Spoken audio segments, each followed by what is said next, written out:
अभी एक इंसिडेंस हुआ था जिसमें रजत से गलती से धक्का लग गया था मेरी बहन को, पर उसमें मेरे को मतलब बुरा लगा था।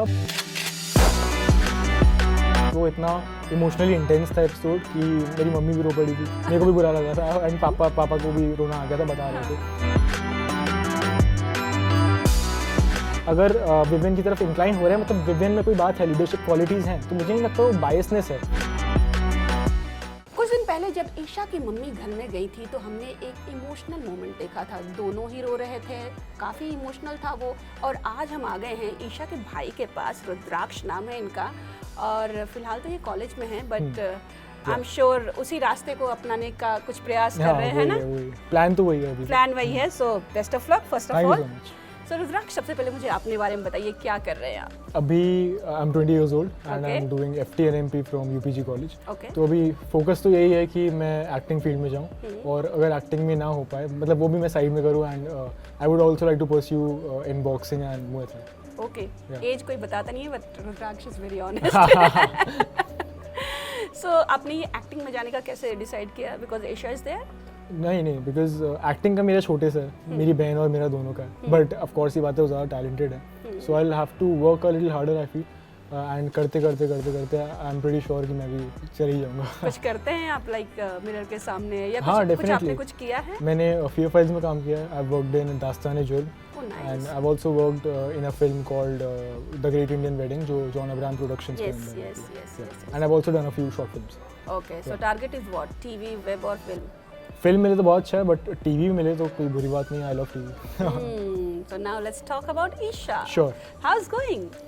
अभी तक जो मैं देख रहा हूँ, सारे एपिसोड्स मैंने मेरे ख्याल से एक भी एपिसोड मिस नहीं किया, एंड मैं बस ये कहूँगा जहाँ पर भी जो भी कर रही हैं वो एकदम 100% रियल है एंड अपना 100% एफर्ट देके कर रही हैं। चाहे बात हो बॉन्ड्स की, चाहे बात हो उनके रिलेशंस की उस घर में, चाहे बात हो उनकी आवाज़ की, चाहे वो नॉमिनेशंस की बात हो, उनकी आवाज़ में एक बहुत क्लैरिटी है एंड वो बहुत कंपोज है। सो आई फील वो जो भी कर रही हैं बहुत अच्छा कर रही हैं, एंड उनको ऐसे ही जाना चाहिए।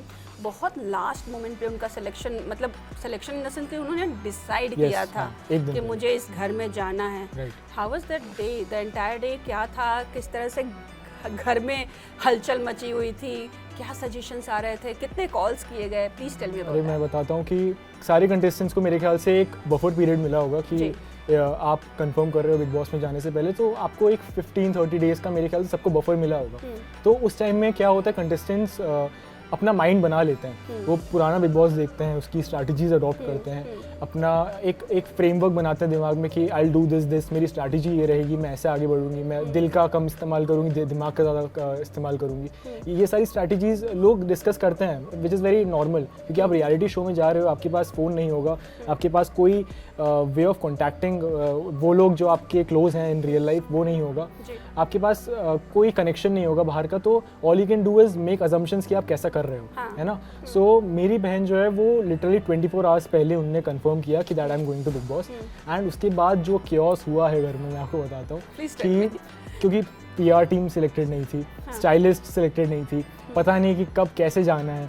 बिग बॉस उनने ऑफ कोर्स देखा हुआ है थोड़ा बहुत, बट रियलिटी शो उनने पहली बार किया है। फिक्शन उन्होंने बहुत बार किया है, बट ये non fiction this is the first time. बात रही कि उनको पता है कि कितने कॉन्फ्लिक्ट्स होते हैं उस घर में, सर्कमस्टांसेस कैसे होते हैं जिसकी वजह से कॉन्फ्लिक्ट्स अपने आप ऊपर आते हैं, उनको कैसे हैंडल करेंगे, because I know my sister emotionally बहुत ही वल्नरेबल हैं व्हेन इट कम्स टू लड़ाई और ये सब, तो वो बहुत जल्दी रो देती है। तो इनिशियल वीक्स में भी आपने देखा होगा, अगर उनका किसी से भी कॉन्फ्लिक्ट हुआ, वेदर इट्स चाहत या फिर कोई भी, तो वो लड़ने के बाद रो देती थी, क्योंकि घर में भी ऐसे हैं, कभी भी लड़ाई हो जाती है, छोटी सी बात तो रोने लग जाती है। तो वो उस दिन बहुत काफ़ी स्ट्रेस थी, सही बताऊँ तो, बट धीरे धीरे हम लोगों ने भी कन्विंस किया कि आप कर लोगी, एंड मे भी वो कॉन्फिडेंस है, मैं जानता हूँ वो स्ट्रॉन्ग है मेंटली बहुत ज़्यादा, पर उनका इमोशनल एस्पेक्ट थोड़ा आगे है। तो वो जो क्योस थी वो तो बनी रही, बट अभी तक मैंने जो देखा है वो काफ़ी अच्छा कर रही है, क्योंकि उनके पास कोई स्ट्रैटेजी नहीं है, एंड जो घर में थी वो 100% वही है। आपको लगता है कि सिर्फ 24 घंटा पहले जो पता चला उसकी वजह से थोड़ा वो कम प्रिपेयर कर पाए खुद को, और अगर 2 दिन पहले या जैसे बाकियों को पता चला वैसे पता चलता, तो ईशा का जो आज चेहरा हम देख रहे हैं वो कुछ और होता? मुझे लगता है कि डेफिनेटली उनको ये बहुत बड़ा डिसएडवांटेज है कि उन्होंने एकदम एंड मोमेंट पे हाँ बोला, क्योंकि बाकी सब लोग प्लान कर आए होंगे, स्ट्रैटेजी बनाकर आए होंगे, एंड अगर लोग बोल भी रहे हैं कि हमने स्ट्रैटेजी नहीं बनाई, हम रियल हैं, तो मैं वो मानता भी हूँ, but it is very human कि अगर आप कोई इतने बड़े प्लेटफॉर्म में जा रहे हो तो आप स्ट्रैटेजी और एक माइंडसेट बनाकर जाओगे, तो वो करने का मेरी बहन को मौका ही नहीं मिला। तो आई नो कि what ever she is doing वो 100% रियल है, उसमें कोई भी एक अल्टीरियर मोटिव नहीं है। तो मुझे लगता है कि अगर उनको 2-3 दिन का भी टाइम मिलता तो मेरे ख्याल से वो शुरू से ही बहुत स्ट्रांगली आती। पर अभी मैं ये कहूँगा कि आई हैव नो रिग्रेट्स, और मैं खुश हूँ कि वो एक दिन पहले ही हुआ, क्योंकि मेरे ख्याल से 2-3 दिन में और स्ट्रेस ले लेती। तो सब एकदम से हुआ, उन्होंने कोई प्लान नहीं बनाया, और जो भी है अब रियल है। ओके, ईशा सिंह जो नाम है ना, बहुत ही क्यूट सा और बड़ा ऑनेस्ट, जो शोज में दिखता है या फिर हम पर्सनली भी कई बार मिल चुके हैं उनसे, राइट। बहुत ही simple sober, you know, Bigg Boss के शो से मैच नहीं करता है। द कंट्रोवर्सी, मार पिटाई, झगड़ा लड़ाई, गाली गलौज, सब कुछ होता है। Do you think it is right? जब मेरी बहन ने कंफर्म किया तो सबसे पहले आकर मुझे ही बताया था कि मैं बिग बॉस जा रही हूँ, एंड मेरे को थोड़ा मतलब मैं चाहता था वो जाए, ठीक है, बट वो एक सडन शॉक होता है ना, because I no she is not emotionally that strong, जैसे मैंने पहले बोला, एंड आई नो कि ऑफन टाइम्स घर में कॉन्फ्लिक्ट्स इतने हाई लेवल पे हो जाते हैं कि कई बार लोग फिजिकल भी हो जाते हैं, even though it's something which shouldn't happen, but it's inevitable काफ़ी टाइम्स पे। तो मुझे पता है कि वो उतनी स्ट्रांगली नहीं लड़ पाए शायद, या फिर उतने स्ट्रांगली वो अपने व्यू पॉइंट्स ना रख पाए compare to other contestants, but मैंने जहाँ तक देखा मेरी एक्सपेक्टेशंस तो उन्होंने एक्सीड करी, क्योंकि वो काफ़ी स्ट्रांग है। सही है? हाँ, बहुत, तो मुझे अच्छा लगा काफ़ी देखकर। हाँ। तो बस यही बोलूँगा। अच्छा, कोई ऐसा सीक्वेंस, कोई ऐसा सीन था जहाँ पर एक भाई का खून खौल गया, भाई अभी आके टीथ तोड़ के मार दूंगा काइंड ऑफ? ऑनेस्टली मैं सही बताऊँ तो मुझे ऐसा नहीं लगा, क्योंकि सब लोग अपने अपने वे में बहुत अच्छा कर रहे हैं। अभी एक इंसिडेंस हुआ था जिसमें रजत से गलती से धक्का लग गया था मेरी बहन को, पर उसमें मेरे को मतलब बुरा लगा था, बट वो गुस्सा होने वाली बात नहीं थी, बिकॉज कोई भी इंटेंशनली ये चीज़ नहीं करता। एंड इनिशियल डेज में रजत और मेरी बहन का काफ़ी अच्छा रिश्ता था, वो भी अपना बड़ा भाई मानती थी उसको। अब भले ही वो सेम एनर्जी उनको वापस नहीं मिली तो बैक ऑफ हो गई, उसका गेम प्लान होगा, उसमें भी कुछ गलत नहीं है, उसकी गेम स्ट्रैटेजी होगी।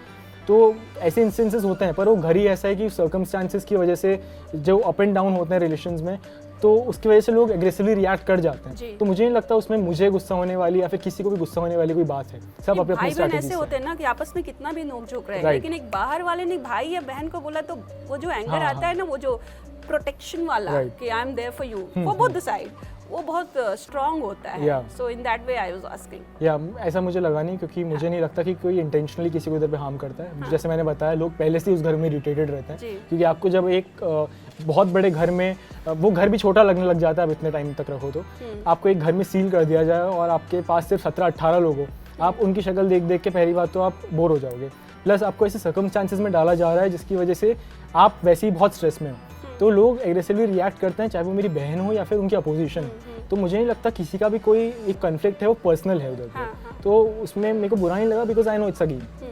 रजत ने मतलब बड़े भाई लेकिन कन्फेशन रूम में जाके कुछ चुगली, pitching, how did you see that? Yes, मैंने वो देखा, रजत का जो वो बिहेवियर था, या फिर उसने जो प्लान बनाया था कि मेरी बहन अविनाश में चाबी भरती है, और उसने कुछ ऐसे वर्ड्स बोले थे।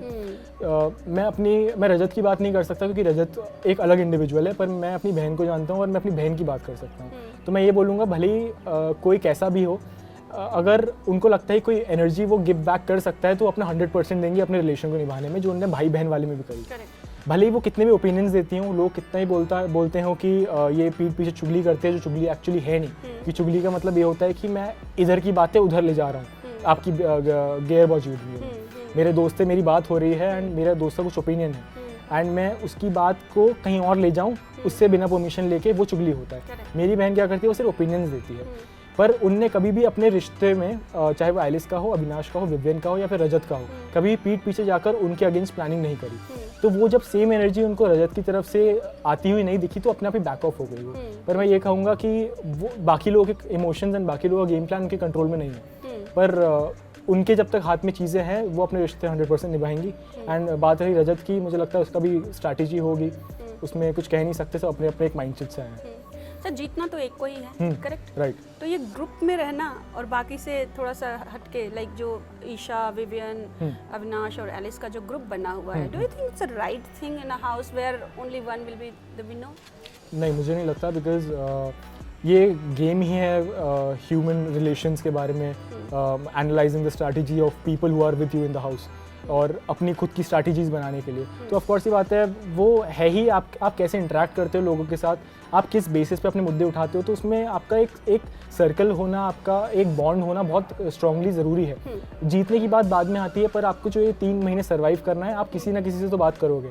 एंड जो मेरी बहन ने रिश्ते बनाए हैं वो बहुत जेन्युइन है, क्योंकि मुझे लगता है जो सबका होता है वो किसी का नहीं होता। एंड मेरी बहन ने सिलेक्टिवली बहुत स्ट्रांगली और क्लैरिटी के साथ ये बोला है कि ये लोग मेरे हैं और ये लोग मेरे नहीं हैं। जिसको बुरा लगे लगे, उनने कभी ऐसा नहीं करा कि ये 4 मेरे हैं तो मुझे आप लोगों का भी सपोर्ट चाहिए तो मैं आपसे भी झूठे रिश्ते बनाऊंगी। उनको पता है कि मेरी इनसे बनती है तो वो इनसे ही बात करेंगे, तो उसमें कुछ गलत नहीं है। But big boss is all about playing, gaming and everything, तो ऐसे थोड़ा सा ऐसे सेपरेट करना, do you think it's a disadvantage? Yes, big boss is all about your how you use your mind towards मतलब सबको interacting with people, but it's also about being real.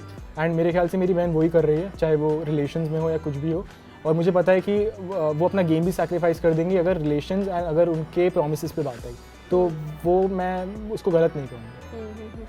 English Hindi की बड़ी चर्चा हो रही है, गुस्से में इंग्लिश में बात कर दिया, बिग बॉस ने बहुत बार टोका, लेकिन फिर भी इरिटेशन और जो फैक्ट है कि कई दिनों से खाना नहीं मिला था, मतलब खाना नहीं मिला था इन द सेंस कि अच्छे से नहीं मिला था, तो ऑफ कोर्स माइंड ब्लास्ट होता ही है, आपके पेट ना भरा हो तो माइंड कहाँ से काम करेगा। What's your thought on that? देखिए, जब वो इंसिडेंस हुआ, जब मेरी बहन बोल रही थी मैं इंग्लिश में ही बात करूँगी, वो मैंने देखा भी। The reason behind that is, मैंने जैसा बोला कि उस घर में इंसान पहले से ही बहुत ही इरिटेटेड होता है, तो आपके जो इमोशंस होते हैं वो और ज़्यादा एम्पलीफाई होकर बहुत ज़्यादा एक्सेसरबेट होकर आते हैं। तो जब ये सारे सर्कमस्टांसेस में आपको 3 दिन भूखा रखा जाएगा, आप खुद को ही देखो या मैं अपने आप को ही लेकर देखूँ, अगर 3 दिन भूखा रखा जाएगा और फिर ऊपर से आपको कोई कमांड कर रहा है कि behave this way and not that way, तो ऑफ कोर्स ही बात है कि a person can get irritated, annoyed, है ना, that's a very human reaction. तो आई डोंट थिंक उसमें कुछ ऐसा गलत है। अगर वो ऐसे नॉर्मल वे में बोल देती या फिर नॉर्मल वे में ऐसा हो रहा होता तो वो चीज़ें अलग होती है, पर उस घर में सर्कमस्टांसेस बहुत अलग होते हैं, तो उसमें कुछ गलत नहीं। जब आपकी मम्मी घर में गई थी और उनका इंटरेक्शन हुआ तो काफ़ी रोना, आंटी ने बहुत अच्छे सजेशंस दिए, बी स्ट्रॉन्ग एंड स्टैंड लो, ये सारी चीज़ें। आप किधर थे जब ये शूट हो रहा था? या मैं घर पे था। घर पे था। एपिसोड किसने साथ में देखा? मैंने, माँ ने एंड पापा भोपाल में रहते हैं, तो पापा ने देखा। बट वो ऑफ कोर्स वो इतना इमोशनली इंटेंस था एपिसोड कि मेरी मम्मी भी रो पड़ी थी, मेरे को भी बुरा लगा था एंड पापा को भी रोना आ गया था, बता रहे थे। क्योंकि वो मेरी माँ और मेरी बहन का बॉन्ड इतना स्ट्रॉन्ग है ना कि मैं बता नहीं सकता, क्योंकि वो हर चीज़ अपनी माँ से शेयर करती है। एंड कभी भी मेरे ख्याल से इतने दिनों का बफर पीरियड नहीं रहा होगा कि वो इतनी दूर रही हैं उनसे। तो ऑफ कोर्स जब वो एकदम से सामने आ गई बिना किसी अनाउंसमेंट के, बिना किसी उसकी प्रिपरेशन के, जब वो एकदम से सामने आ गई इस घर में जहाँ पे वो 18 लोगों के साथ बंद हैं इतने डिफिकल्ट सर्कमस्टांसेस में, तो वो इमोशंस अपने आप एम्पलीफाई होकर बाहर आए। तो हो सकता है कई लोगों को वो लगा हो ड्रामा है, पर I know my sister, I know how she reacts in different circumstances and how she reacts in certain scenarios, and I know her reaction was 100% genuine और वो ऐसे ही रोती है, बहुत एक्सप्रेसिव है। आपको लगता है ईशा को थोड़ा मिसअंडरस्टूड किया जा रहा है? Yes, definitely. जब जैसे मेरी बात हुई, चुगली वाला जो टैग है उसका डेफिनेशन ही गलत है। पहली बात, वो चुगली नहीं होती, इट्स कॉल्ड बीइंग ओपिनियनेटेड। वो बहुत ओपिनियनेटेड हैं। आप एक ऐसे घर में आए हो जहाँ पर आपको बाहर की बातें अलाउड नहीं है, जहाँ पे आप नॉमिनेशन की बात नहीं कर सकते, जहाँ पे आप पूरे टाइम टास्क की बात नहीं कर सकते, क्योंकि टास्क बीच में हो रहा है, पूरे टाइम नहीं हो रहे। तो ऑफ कोर्स ये बात है, आप गेम को एनालाइज करने के लिए, दूसरों की स्ट्रैटेजीज एनालाइज करने के लिए, अपने प्रेफरेंसेस दिखाने के लिए आप लोगों को ओपिनियन दोगे। आप एक जगह चुप तो बैठ नहीं सकते, फिर भी आप निकल जाओगे, फिर आप खेल नहीं रहे हो एक तरीके से। तो आप लोग उसमें क्या एक्सपेक्ट करेंगे? अपने ओपिनियंस ही देंगे, ऑफ कोर्स ही बात है। अब वो ये तो बात करेंगे नहीं कि देखो बिग बॉस का इंटीरियर कितना सुंदर है पूरे दिन, या फिर ये बात करेंगे कि बाहर मेरे इतने दोस्त हैं, मेरे पास मेरे पड़ोस में एक डॉगी पला हुआ है, ये सारी बातें तो करेंगे नहीं। वो घर में जो लोग कंटेस्टेंट्स हैं, जो सामने हैं, उनको एनालाइज करेंगी, उनकी बातें करेंगी, उनके बारे में ओपिनियंस देंगी, एंड वो ओपिनियंस देना हुआ, चुगली करना नहीं हुआ।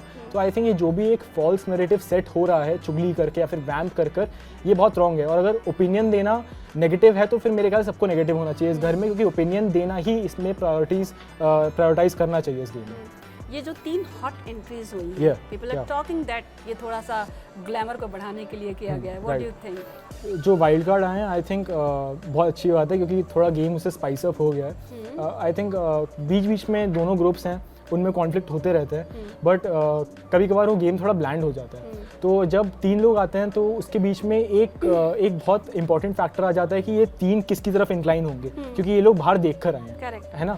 एंड वो वाइल्ड कार्ड की वजह से वो गेम में एक इंटरेस्ट आ जाता है एंड काफ़ी सारे इक्वेशंस बदल जाते हैं रिश्तों में, जैसे ईशा और कशिश का देखा होगा, वो दोस्त बन गए because nothing was that serious, वो तो गेम में कॉन्फ्लिक्ट्स होते रहते हैं। तो जो इक्वेशन का चेंज है और वो होना और ये गेम का आगे बढ़ना उस बेसिस पे मेरे ख्याल say that was pretty good, उनका एंट्री लेना वाज गुड। अब बात करते हैं कॉफ़ी एंड कॉफ़ी मेकर की, जो काफ़ी चर्चा में है डे वन से, हु हैज़ बिकम लाडला, चैनल का लाडला। मतलब आपको लगता है कि ईशा और विवियन बहुत अच्छे दोस्त हैं, ये तो मुझे भी पता है बिकॉज उन्होंने साथ में काम किया है, तो एक्टर तो काफ़ी अच्छे हैं दोनों और साथ में बॉन्ड भी अच्छा रहा है। बट डू यू थिंक यहाँ पे थोड़ी सी पार्शियलिटी दिख रही है बिग बॉस की? पार्शियलिटी अगर मैं एज अ व्यूअर बोलूँ, पहली बात तो अगर मैं अपनी बहन की तरफ से बोलूँगा तो मैं विवियन को सपोर्ट ही करूँगा नेचुरली, पर मैं एज अ व्यूअर बोलूँ तो मैं बोलूँगा कि हाँ इधर पे पार्शियलिटी हल्की सी है, क्योंकि उसके लिए अलग से कॉफ़ी आ रही है, बाकी लोगों के लिए राशन नहीं आ रहा और लड़ाई हो रही है, तो कॉफ़ी आने वाली चीज़ है। पर मैं उधर पे ये भी बोलूँगा कि उसको इन गेम एडवांटेज नहीं है। मैं मानता हूँ कि उसको ये टैग दिया गया लाडला वाला, पर उससे उसको इन गेम एडवांटेज नहीं है। चाहे वो टाइम गॉड का टास्क हो, उसमें भी शिल्पा जी के हाथ में था कि वो करण को दे या विवियन को दे, उसमें बिग बॉस का डिसीजन नहीं था। पर अगर कंटेस्टेंट्स ही जानबूझकर अगर विवियन की तरफ इंक्लाइन हो रहे हैं, मतलब विवियन में कोई बात है, लीडरशिप क्वालिटीज़ हैं, तो मुझे नहीं लगता वो बायसनेस है। मेरे ख्याल से वो हर मुद्दे में खड़ा होता है, उसके रिलेशन सबसे अच्छे हैं, तो उसकी वजह से वो ऊपर उठ के भी आता है। तो वो मेरे ख्याल से ये लाडला टैग एंड उसके ऊपर उठना, वो मिक्स होकर लोगों को लगता है बायस हो रहा है big boss. But that's not true. आपको भी ऐसा लगता है? नहीं, मुझे नहीं लगता, मुझे सिर्फ कॉफी वाली चीज़ में थोड़ा लगता है, बट इन गेम जो विच इज इंपॉर्टेंट उसमें मेरे को नहीं लगता। But people are talking that he is not doing anything, still he is लाडला and he is getting getting all the benefits. I think उसके हर चीज़ में बोल्ड ओपिनियंस आते हैं, चाहे वो अपने दोस्तों के तरफ हो, चाहे वो गेम खेलना हो, चाहे वो दिल से खेलना हो, या फिर चाहे वो किसी भी मुद्दे में अपनी आवाज़ उठानी हो, हर चीज़ में बोलता है। 5 ऐसी चीज़ें बताइए जो अब तक ईशा की बेस्ट लगी हो आपके बिग बॉस के घर में। यस, डेफिनेटली 5 चीज़ें, क्या मैं 100 चीज़ें बता दूंगा, पर 5 बताता हूँ। पहली तो उनका एक क्लैरिटी है ना, उनका कोई भी उनको मुद्दा रखना होता है, बहुत ही क्लियर वॉइस से बोलती हैं, चाहे वो किसी भी इंसान के अगेंस्ट हो, कितना भी स्ट्रॉन्ग प्लेयर हो, उनको पता है कि वो चीज़ उन पर बैकफायर हो सकती है, वो तो भी क्लैरिटी के साथ बोलती है। 1 सेकेंड चीज़, वो बहुत ही ज़्यादा बोल्ड हैं, उनको ये प्रेशराइज वो नोशन में नहीं है कि मुझे इतने लोग देख रहे हैं या फिर मैं ऐसी दिखूंगी वैसी दिखूंगी, वो बहुत रियल है ना, तो बोल्डनेस उधर से ही आती है। तीसरी चीज़, उनके रिलेशंस बहुत जेन्युइन हैं, चाहे वो उनके ग्रुप की बात हो रही हो या फिर चाहे वो रजत और उनके रिलेशन की बात हो रही है, उनने हमेशा अपना 100% दिया है, चाहे कोई भी सर्कमस्टांस हो, कोई भी ऐसी चीज़ हो जिसमें उनको ही डिसएडवांटेज हो सकता है, उनने अपने रिलेशंस को आगे रखा है। चौथी चीज़, भले ये डिसएडवांटेज में काउंट हो, पर वो अपने हार्ट को हमेशा डोमिनेट करवाती हैं। उनका जो हार्ट है हमेशा डोमिनेट करता है, उनका माइंड हमेशा वो नीचे रखती हैं और दिल से बात करती हैं। अगर उनको लगता है कोई चीज़ सही है तो सही है, कोई चीज़ गलत है तो गलत है।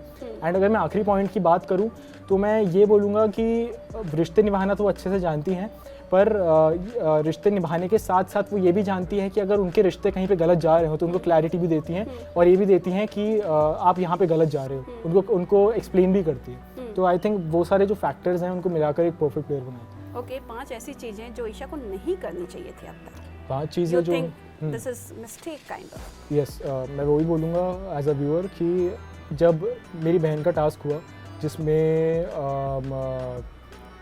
ये टाइम गॉड वाला टास्क हो रहा था एंड जिसमें रजत ऊपर चढ़ के बैठ गए थे, वो संचालक थे, उनके पास पावर थी कि वो गेम नहीं खेल रहे हैं तो उनको आउट करें। बट जैसा मैंने कहा कि मेरी बहन की वो क्वालिटी है कि वो कभी कभार अपने इमोशंस में इतना वो हो जाती हैं, क्योंकि मुझे पता है उनके दिल में रजत के लिए एक सॉफ्ट कॉर्नर है, बिकॉज उनने एक बार भाई बुलाया, वो कितना भी अब रिजेक्ट कर दे, वो एक सॉफ्ट कॉर्नर है, तो उनने वो स्टैंड नहीं लिया वहाँ पर। तो I think she could have done that. दूसरी चीज़ आती है शॉल वाली बात, जब उन्हें शॉल जला दी, उनको राशन वैसे भी मिलना चाहिए था और मिलता ही अगर वो शॉल नहीं भी जलाती, पर उधर पे उन्होंने अपना दिमाग यूज़ नहीं किया, वो वैसे ही अपने इमोशंस में आकर भावुक होकर उन्होंने अपनी शॉल भी सैक्रिफाइस कर दी। तो वही एक चीज़ आती है, इसमें डिसएडवांटेज भी है और एडवांटेज भी है कि वो दिमाग से नहीं खेलती, दिल से खेलती हैं, उसके फ्लो में कभी कभार वो ऐसी चीज़ें कर जाती हैं जो उन पर भारी पड़ जाती हैं। बाकी जो 3 डिसएडवांटेजेस हैं, मैं बोलूँगा कि कोई नहीं है, बाकी मेरे को 2 ही दिखे। बहन है भाई। नहीं, बहन की बात नहीं, मैं एज अ व्यूअर भी बोलूँ तो मुझे नहीं दिखे। अच्छा, एक बात बताइए, बिग बॉस के घर में मोस्टली लोग सिंगल जाते हैं, लेकिन आते हैं तो कोई ना कोई नाम जुड़ा ही रहता है, मोस्टली ऐसा होता है। आई एम नॉट सेइंग कि सबके साथ ऐसा होता है, बट होता है, मेजॉरिटी होती है। आपको लगता है कि ईशा का कोई ऐसा कनेक्शन लग सकता है बाहर इन रियल लाइफ, जो बिग बॉस के घर में कनेक्शन बने, जो बाहर भी बने इन रियल लाइफ? या मुझे लगता नहीं है, बिकॉज अगर उनको लगता है कि इनका कोई रिलेशन ऐसा जा रहा है जो और डेवलप होकर और क्लोज हो सकता है तो वो उधर भी क्लैरिफाई कर देते हैं कि आई लाइक यू या फिर आई डिसलाइक यू। वो अपनी बाउंड्रीज बहुत क्लियरली सेट करती है। जैसे अविनाश एंड उनका मुद्दा उठा था बाय अरफीन एंड करणवीर कि ये दोनों हमें लग रहे हैं कि they are getting close, which is fine. सबके अपने अपने प्री अजम्पशंस होते हैं, सब लोग अपने अपने अजम्पशंस बनाते हैं कि हमें इन दोनों का ये लगता है। आप घर में हो तो अपने ओपिनियंस दोगे, वो भी चुगली नहीं हुई, वो भी अपनी जगह पर सही है। पर दिक्कत ये है कि लोग फिर वो अजम्पशंस को बहुत ही स्ट्रांगली अपने दिमाग में इम्बेड कर लेते हैं। पर मेरी बहन हमेशा जब भी रिश्ते बनाती है वो क्लैरिटी के साथ बोलती है कि मैं तुम्हें ये मानती हूँ, मेरी ये बाउंड्रीज़ हैं और ये वो है।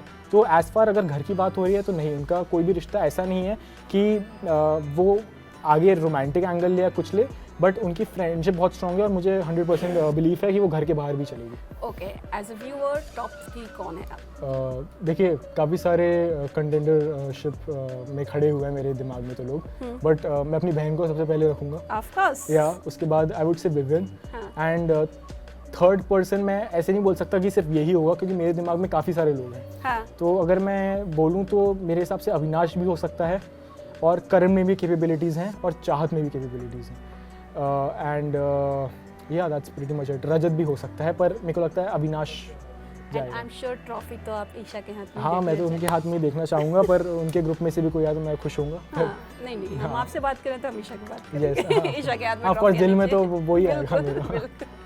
चलो, thank you so much. Thank you so much. Thank you.